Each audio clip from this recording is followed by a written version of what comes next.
On his first day in office, U.S. President Donald Trump signed dozens of executive orders. One of them was called Ending Radical and Wasteful Government DEI Programs and Preferencing. This move chilled diversity, equity, and inclusion efforts at a lot of American companies. But what about in Canada? Has this cultural shift amongst Wall Street companies hit Bay Street? And what about the rest of corporate Canada? Vanmala Subramaniam is the Globe's Future of Work reporter. She's been surveying the companies that signed the BlackNorth Initiative, which is a commitment to hire and promote more Black employees. It's been 5 years since businesses signed on, and Vanmala is here to tell us what she's found out about how DEI efforts are going at Canadian companies. I'm Cheryl Sutherland, and this is The Decibel from the Globe and Mail. Hi, Vanmala. Thanks so much for joining us. Thanks for having me. So let's start by talking about this BlackNorth Initiative. What exactly is it? Yeah, so the BlackNorth Initiative was basically a diversity project launched in, the summer of 2020. It was around July by Wes Hall. Wes Hall is a Black Canadian. He's an immigrant from Jamaica. He grew up in Jamaica. He moved to Canada, and he had quite a meteoric rise through predominantly white Bay Street to get where he is today. And he launched the BlackNorth Initiative with the goal of eliminating systemic Black racism in workplaces. So basically, when he initially launched it, he had about 200 companies sign up for it very quickly, very early on. And this included heavyweights like the banks, like insurance companies, some of the big hospitals, nonprofits. Within a couple of months, almost 500 companies signed up for the BlackNorth Initiative, and they essentially pledged to commit overall to improving Black representation in their workforces. Yeah, I want to get into the pledges, but before we go there, I wanted to kind of take a step back because 2020 is a very, important year. This is kind of the year that the murder of George Floyd happened, and this is kind of a time when there was a lot of response to this idea around equality for Black people. Yeah, I think you're very right, Cheryl. You could say it really sparked a global racial reckoning. I mean, specifically, it was the murder, as you say, of George Floyd, a Black man, by a white police officer, that got people very mobilized into pushing for equality on race beyond just in the US. This movement spread to Europe, it spread to the UK, it spread very much to Canada. And it was the social pressure that mobilized hundreds of companies to suddenly shift their attention to anti-Black systemic racism, something that they've dabbled with but never really had immense focus on. Which brings us to this BlackNorth Initiative. And so companies that signed on were challenged to commit to 7 pledges. We don't have to go through all of them, but can you just give me a sense of what some of these pledges are? One of them was to have at least 3.5% of your board of a company and executive roles in your company occupied by Black people by 2025. The other example of a pledge was to make sure your employee base more broadly had about 3.5% of Black representation. And the 3.5% number, by the way, is the number of Black people in Canada, or people who identify themselves as Black in Canada. So it's equal representation in the workforce as the population. Is this just about Black employees specifically, or are we talking about racialized employees more broadly?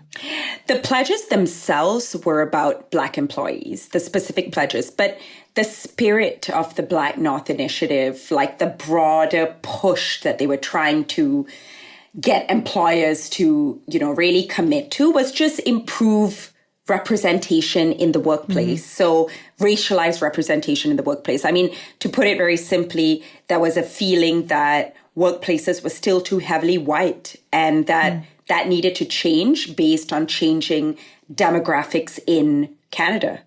Okay, so that's the origin of this initiative, but I want to bring it to this current moment. Obviously, the cultural context around DEI has shifted pretty substantially since Donald Trump returned to the White House. So how has this shift been reflected in corporate culture? When Donald Trump took office in January 2025, he issued a series of executive orders that specifically targeted diversity, equity, and inclusion programs, both in the public and private sectors. And they essentially were designed, you could say, to sort of prohibit lawful efforts to advance equal opportunity. And the ripple effect of this was felt in Canada because obviously, we're north of the border. There are many companies, like many of the big banks that have offices in the US that in a way are trying to traverse a very murky legal landscape when it comes to DEI if they have these internal DEI commitments, but also run divisions in the US. So companies started to really back away from at least public commitments to any further DEI initiatives. But I'm just wondering, is it that there are perhaps bigger issues that companies are facing right now? For example, we hear a lot about economic uncertainty. I'm just wondering, is DEI taking a backseat to what might be seen as quote unquote bigger issues? Yeah, that's a really good question. It's hard to tell. It actually depends on the company. And I think it depends a lot on the company's economic or financial involvement in the US. On the one hand, you could argue, and I've heard this from lots of people in the DEI space, that internal company budgets have been slashed overall.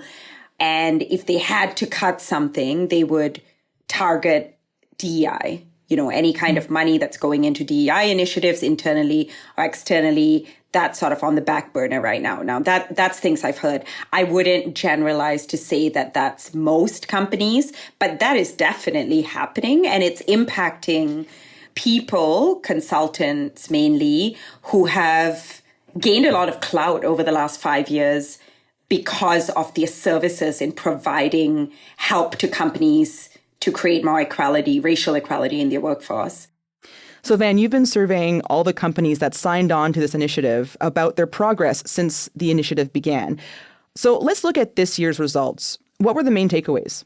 One of the things that really stood out this year, and this year is 5 years since the pledge was signed, of the 481 companies that the Globe reached out to, only 16% or 77 companies responded to us. Oh, wow. Now, that's a real decline in the number of responses we've gotten this year. In 2023, for example, there were 124 companies that responded to us. And when we first did the survey back in 2021, we had about 43% of companies responding to us. So you can see from the beginning, Cheryl, that there isn't an overly positive response to a newspaper reaching out to companies for them to share their metrics on diversity. I think companies tend to be a little bit wary of making these things public because they're afraid of public perception, either from people who will say they are deviating from merit-based hiring and just focusing on diversity, or people who critique them for not having a workforce that's diverse enough. And also, a low response rate makes it hard for us to draw any conclusions about how companies have generally made radical, long-lasting shifts in diversity, right? Because the companies that respond tend to skew towards doing well on diversity metrics. So of the companies that did respond, what did you learn? Keeping in mind that the companies that responded tend to have more favorable, positive diversity metrics, the median percentage of Black employees, amongst these 77 respondents was about 6%, which is far higher than the pledge target of 3.5%. Now, the median percentage of Black executives, people in higher positions, was 3.7% in 2025, also an increase from 2020. In terms of board of directors, there was some movement there. 5% of the companies that responded had Black board members and directors, up from actually 0% in 2020. Oh, wow. So you saw a big improvement there. Mm-hmm. We should also note that the Globe and Mail is a signatory. What did our employer say about its efforts? So in 2025, about 3% of our employee base identified as Black, 29% identified as, Black, Indigenous, and all people of color. That's a slight improvement from 2020. That's up from 25%. But, the Globe and Mail has no Black directors on its board, which is really just unchanged from previous years. Mm-hmm. Okay, so that's the Globe. But can we look at a few other companies and talk about their results for a moment? What did you learn? Now, 3 of the 5 big banks committed to the BlackNorth Pledge in 2020. That's CIBC, Bank of Montreal, and Scotiabank. Scotiabank did not respond to our survey this year. They had in past years. CIBC had a very interesting improvement, actually, I would say. They reported that about 5% of their workforce in Canada consists of Black employees, and approximately 48% consists of all people of color, Black, Indigenous, and other people of color. That's almost half of their workforce, which I thought was very impressive. Now, let's compare that to 2021. How did CIBC improve? In 2021, Black, Indigenous, and other people of color made up about 35% of their workforce, and specifically Black employees made up 3.5% of their workforce. So that is an improvement. You can see that. But having said that, amongst Black executives, only 3% of executive roles at CIBC were held by Black employees, which was unchanged from 2021. So you're seeing that there appears to be not much of upward mobility, you could say, for Black employees at CIBC. This is surely based on what we collected. Mm-hmm. And it's important to note here that banks are important to survey because what happens in banks tends to set the corporate culture on Bay Street more broadly. Yeah, absolutely. It's a reason why I pulled out these bank examples. I'll give you another example with the 5 big banks. More recently, they asked employees to come back into the office about 4 to 5 times a week. Mm-hmm. And now we're seeing that everywhere. You saw that happen everywhere. Exactly. We'll be right back.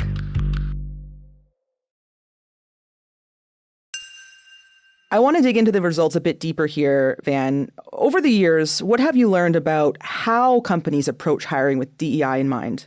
Yeah, so, we've been doing these surveys. We've done 4 surveys over 5 years. And I'll tell you, Cheryl, one of the things that really stood out to me was how quickly and effectively signatories committed to one of the pledges, which was setting up diversity councils, or diversity committees. They were very quick to do that. They all did it almost, within months of signing the pledge. Where they, I think, fell short, and the data sort of speaks to this, is in advancement of Black people and generally people of color within organizations. You can see that the statistics are very positive in terms of diversity when it comes to hiring Black employees. But then as you move up and look at that Black executive commitment, you see that there's not much change between 2021 and 2025. And we saw it in the case of, CIBC, for example. But there are other examples where there hasn't been much movement. So I will say that it is one thing to commit to hiring people of color, but if you do not have a culture within your organization that is welcoming for racialized staff, that can foster their advancement, where you have mentors that are dedicated to, really making these people feel that they belong in a certain workplace, you are likely to see them leave, or you are likely to see them be stagnant in the workforce in terms of rank. Mm-hmm. You mentioned earlier that a lot of these companies were able to kind of set up like diversity committees, workshops, or, employee diversity training. Why can't they get past this initial phase? Part of it, and Wes Hall himself has alluded to this, and DEI experts that I spoke to have alluded to this as well, is it's really important to have senior leadership in a company that is genuinely committed to creating change. So one of the things in the BlackNorth Pledge was something called a CEO pledge. And effectively the intention at least of the pledge was for the person at the top to commit to all these various sub-pledges of meeting diversity metrics. And if the CEO himself signs it and feels like he's committed, the idea is that there will be a trickle-down effect and it will change the culture of the organization. So I think it is, if you have, say, a diversity committee or a section of your HR practice or group that is just focused on diversity and the rest of the organization remains the same culturally, it is very hard to create sort of permanent change in an organization. There has been sort of like a fatigue, I would say, of talking about race. And again, if you don't have people in your organization who run the place who genuinely believe that having a diverse workplace is better for you, it is going to be harder for you to create long-lasting change in a company on this issue. Yeah. It seems like one of the issues with this initiative was that after companies signed up, there was no way to make sure they were actually working on these goals. Like, it was a voluntary thing. And your survey was also voluntary, Van. But is there a way to hold companies accountable for their DEI efforts in the way that we can for some companies and their environmental pledges? There is a way. If for publicly listed companies, I think if shareholders can apply pressure to publicly listed companies to disclose in their annual report what their diversity metrics are, that would really make a difference. Because people, sometimes invest in companies based on ethics. And if they feel that a company is not diverse enough and they care about things like that, it could be a good measure of pushing these companies to really commit to what they signed up for by reporting specifically on their DEI numbers. I just want to say some big companies already do that. The Bank of Montreal, for example, in their annual report, I got a couple of pieces of data that they disclosed publicly about the number of Black board members, that they had, which had gone up over time. It would really help if more companies do that and if there is shareholder pressure to do that. So for the companies that are still pursuing DEI goals, why do they say that it's important? I think that the companies that are still prioritizing this really believe in it, that the more, egalitarian the organization is by, say, race and class, the more that actually helps them grow, even financially. There is a business case to be made about DEI, and, that's been made for years now by many people, that when you involve people who come from different backgrounds and have diverse opinions and different views based on how they were raised, that actually adds to the conversation, that actually adds to innovation within a workplace, as opposed to having people at the top who run a place who are of the same race and of the same class. And I think that has been proven, in fact. So I think the companies that are holding on to DEI, it's perhaps because they genuinely believe that it does help them to have a more diverse workforce. Before we wrap, Van, it's now been 5 years for this pledge, and a lot of the goals of this pledge were supposed to be accomplished by now. So what happens next? So the BlackNorth Initiative has this year launched something called Pledge 2.0. And what it is basically it's encouraging companies that had already signed the first pledge to renew their commitments to the pledge. Very specifically, they called on them to actually commit to annual surveys and to track their commitment to diversity and equity annually, which is what we have been trying to do over the last 5 years. What is important to note also here, Cheryl, is that according to Wes Hall, he told us this in an email, about 90% of signatories renewed their commitment to BlackNorth, and fewer than 10% have left the commitment. So overwhelmingly, signatories or companies appear to still want to continue working with BlackNorth on this. What do we know about the companies that decided not to recommit to this effort? We did have signatories that we spoke to on background, we can't quote them, who told us that they actually stopped engaging with BlackNorth after finding that the organization itself wasn't very helpful. So they didn't provide strategic help. They were sometimes not responsive to questions. On the flip side, BlackNorth reached out to these companies frequently when they wanted donations for their program. So there were a couple of companies that were actually quite critical of BlackNorth, I would say. And I need to point out here, BlackNorth is a nonprofit. A lot of their funding comes from signatories. What has BlackNorth said about these comments about, the fact that these companies are critical of them? What have they said about it? Well, we actually asked them very specific questions on that, and they did not respond specifically. They responded very generically about Pledge 2.0, but we didn't get any tangible information from them as to why some signatories might have pulled out of the initiative. Some of the experts I spoke to who work in the DEI space said that companies tend to rely on organizations like BlackNorth to hold their hand in a way and, tell them what to do, how to do it, how to create meaningful change on diversity within a workplace. And they say that organizations like BlackNorth cannot be leading the charge on this.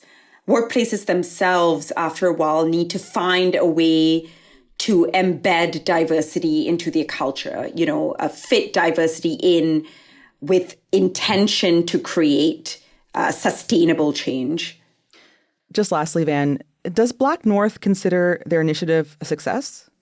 Yes, BlackNorth considers their initiative a big success. And I will say that speaking to people not within the organization, but people in the DEI world who have observed BlackNorth's growth, they say that this specific diversity organization has actually did something very effective, which is that West Hall managed to rally such a broad number of companies to sign up to something that they perhaps wouldn't have done. And, you got nonprofits, government agencies, big private sector companies, all committing to these diversity pledges. At least you got them thinking about it. And I don't think there has been another organization that has gotten sort of this reach of people committed to one issue. Vanmala, thank you so much for coming on the show. Thank you so much for having me, Cheryl. That was Vanmala Subramaniam, the Globe's Future of Work reporter. That's it for today. I'm Cheryl Sutherland.